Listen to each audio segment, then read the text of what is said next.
Everybody, August 25th, 2025 here with your after hours recap. So just to talk and recap a little bit what happened on Friday, Jerome Powell spoke and basically said interest rates cuts. There will be one in September, and then you had a huge rally in the Russell, risk on basically, big rally in the Nasdaq, and everywhere you looked, you just had some stocks that were rallying. Names like TEM, Tesla, you name it, names were up on Friday. Obviously, big mover in Ethereum and big mover in Bitcoin. Maybe a little bit of lagging price action in Bitcoin, but still a 4% up day was quite a lot. And then into today, and really last night in the futures market, you started to get Bitcoin rolling over and effectively making a new low. And then today, more importantly, continuation on the downside in Bitcoin. So not really the best thing to see. You don't want to be leaving under the 50-day, right? You get this big move up, traps all sorts of longs, rejects the 20-day, gaps down, continuation lower. That is no good. And then right there with it was you get Ethereum. Now, are things still fine? Are we still above our ascending 10-day? Yeah, a whole lot better than Bitcoin. But you've effectively round-tripped the entire move on Friday. That's not such a great look. And obviously, you look at something like MSTR, even something like BMNR, excuse me. And, just this big volatility where it's just, you're giving up most of the gains. Very, very frustrating, if you are a bull in some of these things. And, I've kind of already shared my opinion about MSTR. I think MSTR is right on the cusp of an ugly stage 4 downtrend. We saw this exact same thing happen in 2021. You get the big parabolic move, you get months and months of lagging price action, and then eventually you start to live underneath the 200 and you roll over just as everybody is bullish. And people tend to forget what bottomed crypto, and around the time when crypto bottomed was when Sam Bankman-Fried did some fraud, FTX, Tom Brady's on commercials, and oh my God, this is terrible for the industry, and how could Sam Bankman-Fried do fraud? And then crypto bottoms. And then here you are, you've got all this crypto deregulation, and you've got everybody and their mother doing crypto treasury companies. I've even thought about starting a crypto treasury company. Of course, that would be near the top. I'm obviously joking about that, but you get the point, right? Everybody's doing these crypto and this Ethereum and Dogecoin treasury and Solana treasury, and if you can treasury it up, that's been the theme, and eventually that theme kind of starts to die, right? It's like everybody does the follow the leader, where the leader's been doing it for years, and then everybody gets on the bandwagon, and when everybody gets on the bandwagon, that's when price action really starts to go south. And I would implore anybody to go look at MSTR in 2021, see the parabolic move, see the months of lagging price action, and then the rollover. MSTR today looks no different. And even my friend who doesn't even invest in the markets, he's over here telling me about, how Bitcoin's lost its Bitcoin dominance and its Ethereum. That's for somebody who doesn't trade, that's awesome to hear from some of your friends, but I do find it, a slight bit comical. Anyway, I thought today what acted really well was the some aerospace and defense names, in particular your Rocket Lab. Very, very nice action today. You just reclaim all key moving averages. You kind of get back up towards that high of earnings, ASTS, very similar deal. But ultimately, today it felt a bit of a digestion day. I did go ahead and buy some Tesla right over yesterday's highs, basically, and, pushed out very nicely. I did buy some NBIS, and that one finished effectively flat on me, so no real gain there. And everything else just wasn't that special. You had Amazon slightly down, Apple slightly down, Microsoft slightly down, Google new all-time high.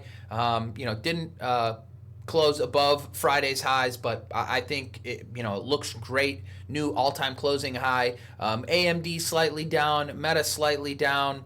I just don't really see anything terribly wrong out here, but obviously price action's a little bit choppy.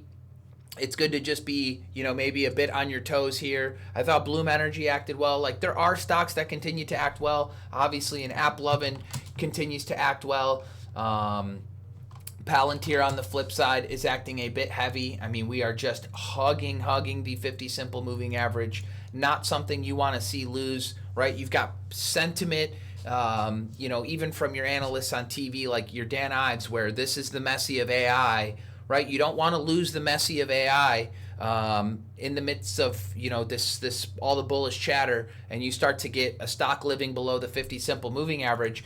I don't care what company it is. CrowdStrike is deemed as a pretty great company too, and you start to live underneath the 50 for just a little bit, or even on the north side of the 50 for just a little bit. And once you crack it, and you start to live below it, right, that's the start of a sell cycle. It could really get ugly underneath the 200 simple moving average. Palantir's nowhere near that right now. CrowdStrike's a whole lot closer. But the point is that when things start to live underneath the 50, it is a sell cycle. And, forget about what analysts tell you on TV. You need to be really cautious when your favorite stock is starting to live underneath the 50. So, I didn't really see anything in the market that I got super excited about. I did go into a couple of longs today. There was some nice strength in, most notably, this iron. I didn't see a setup to buy, into this. Obviously, SoFi, another one that was acting fantastic. A little bit wide and loose up here, but new all-time high, or really new 52-week high. And the basket, obviously SoFi not related to iron, but the basket for the data center related names, because they're completely decoupled from Bitcoin, right? Like iron is just decoupled from Bitcoin. It's recognized more as a data center play. Wolf and Hut kind of throw them into the mix, although this is what they do. They mine Bitcoin, and APLD being another one. Not terrible looking charts, just digesting here. I don't think anything wrong with them, so I don't want to jump to any conclusions. What I do know for sure though is that Bitcoin is not acting well. You do not want to see this living underneath the 50-day. It effectively gave up that entire breakout. I did buy this myself on 7.9 and 7.10. I did get knocked out of it on August 1st, and it has done effectively nothing since then.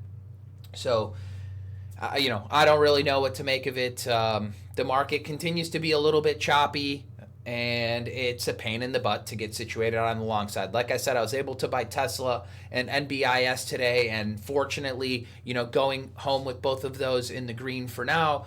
But, I could blink and tomorrow those are stopping me out. So kind of making sure I'm keeping a tight leash on everything. My thinking mentally has been, if crypto starts to give way, if Ethereum really starts to give a bunch of this move back, it's going to mess with investor sentiment, especially, small cap, mid cap trade, right? It's like whenever Bitcoin's going up, and remember, Bitcoin's been going up this entire bull run and bottomed in 2022, just like the NASDAQ, and has been going up all of 2023, all of 2024, all of 2025. It starts to mess with investor psyche when you realize, and this is just my opinion, and I don't know if it's so much of an opinion, Bitcoin tends to rise when there's extra liquidity in the market and people aren't withdrawing liquidity from the market. And as soon as Bitcoin starts to go down, you have to realize that money's not being put into the market, it's being taken out of the market. So, when does that start to translate into money coming out of other places in the market? I don't know. I still do think that there are nice setups out there and nice potential themes going forward. Obviously, Pinduoduo had earnings today. Big gap up, gave it all back. Obviously on the daily, it is a new closing high, for effectively this move since, March. So there's nothing entirely wrong with a Pinduoduo outside of pretty sloppy action from the post or pre-market highs. And then Baba, they have earnings coming up too. I still think that this is a big volatility contraction pattern on the daily, and for the most part is acting fairly well. So not much that I could say, that I can point to that I would say looks disgusting, because while a Bitcoin comes down, you could look at a chart like WIN, and I'm looking at WIN and I go, man, that's pretty beautiful. Nice little flat base.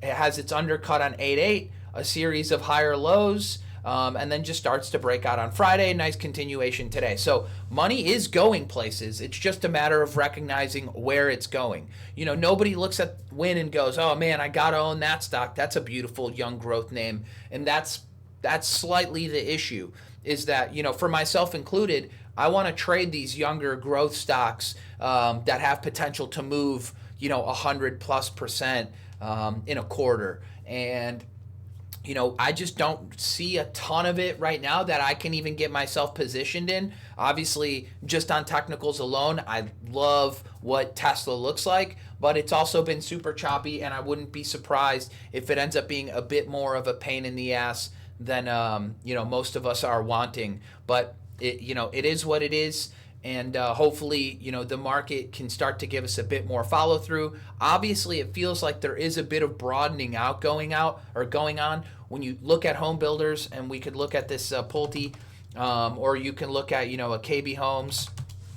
Some of these names, they look fairly identical, or really, is it LEN or TOL? LEN or TOL. These all look fairly identical. And then, biotechs, the XBI, I would say, trying to get up and live above the 200 simple moving average. Obviously, pretty nasty down day today, but ultimately, biotechs, maybe home builders, maybe some solars. Look at a Sedge. Yes, a down day today, but ultimately on the daily hanging in there pretty well. NXT, same deal. So there are themes, like I said, whether it's solars, biotechs, home builders, potentially some China stocks, maybe some data center names, and like your Irons and your Huts. Maybe crypto will come back to life. Maybe robotics is a fresh theme. I saw small cap RR moving today, and obviously Tesla's on the move.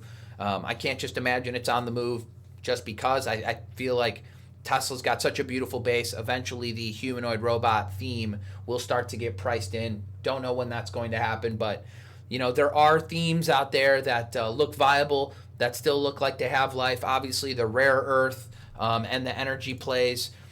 Not all energy plays, right? I look at a GEV and I say to myself, this is starting to look a little bit tired, but we're coming into the 50-day. There's nothing really wrong with it. You get this huge move up. The first test of the 50-day tends to be fairly viable. You get a CEG. You're living a little bit below the 50-day, but again, nothing's completely wrong with it yet. A VST, same deal, and a little bit underneath the 50-day, but everything is okay for now. Obviously, we're going to want to see some strength soon. And then, an Oklo, a bit of a laggard, but here we are just hanging in there back above the 50. And then SMR, a definite laggard at this point, living below the 50. So there's some good, there's some bad, there's some names digesting, there's themes everywhere. Just kind of think of things as themes. The rocket names today, ASTS and Rocket Lab, were acting awesome. And that is just kind of how I'm bundling up things in my brain. Themes. When there's a theme moving, buying begets buying within that theme. When a theme starts to die off, and if it just happens to be crypto, selling begets selling. So that's kind of how it works. Nobody wants to be the last one holding the bag, and everybody wants to kind of rotate their money into that new shiny toy, whatever it might be. And when you're going through rotation, everybody's just kind of on guessing as to what it is that's going to get money and then continue to get money. For today, it was some of the the aerospace and defense names, which was nice to see. They're kind of coming back to life, and ultimately, I think it's just a matter of patience here. Do your best to use progressive exposure. Get your money to work slowly for you, and if you're gaining traction and you're on the right team and you're sizing in properly, that's all that ultimately matters. And don't be so in love with former leaders. I have this conversation, I feel like, with students all the time, and you get this humongous move for years, right, on a Palantir, right? This thing goes from $6 lows basically, but call it when it started its stage 2 uptrend, $10 all the way to 190, and you get this little blip lower, and everybody's so damn quick to want to try and buy the dip and time the dip, and every dip is buyable because Dan Ives said so. Guys, I would think twice about making sure you're, or needing to own former leadership. Now, I'm not saying it can't be continued leadership. I'm just saying it needs to build a whole new damn base. Zoom out on the thing. Every little blip is not buyable. It could take months before your money ever starts to do anything. And lost time is a lost opportunity to compound your money. And at the very least, by the time you ever kind of catching the lows on it, and then it ends up going to work for you, you're just going to be making up for all the paper cuts you've taken trying to catch the low. So please just be careful with that. Don't fall in love with any stock that is losing its 50-day. It can get ugly quickly. And yeah, I don't know really what else to make of this market. I would like to see Baba report. I'd like to see kind of what goes on there. I'd like to see if, maybe Bitcoin wants to hang on, and kind of reclaim that $112,000, $113,000 level. But if it doesn't, my thesis and my opinion stands on an MSTR. When I mentioned it a little over a month ago, I personally thought the crypto theme was on its last legs. Obviously, Ethereum proved me wrong there for a little bit, but I think Bitcoin itself and MSTR in particular is done. We are going to go through a stage 4. Are you prepared for that stage 4? I know I'm not short the name right now. I wish I were, but I would caution anybody again on trying to find the bottom on an MSTR underneath the 200 simple moving average. That's a sucker's game, and not something I recommend doing. So anyway, those are kind of my thoughts for now. Like I said, there's still a bunch of stocks out there that are acting well, and maybe a few more days on an AppLovin tightening up, maybe a few days on a DraftKings, maybe a few days on a Shopify, on an Uber, on a BE, on some of these gold miners that look pretty dang good. And yeah, we'll take it one day at a time, and we'll see what else we can get ourselves positioned in. So anyway, hopefully you guys enjoyed the video, and I will see you all for pre-market prep in the morning. Cheers.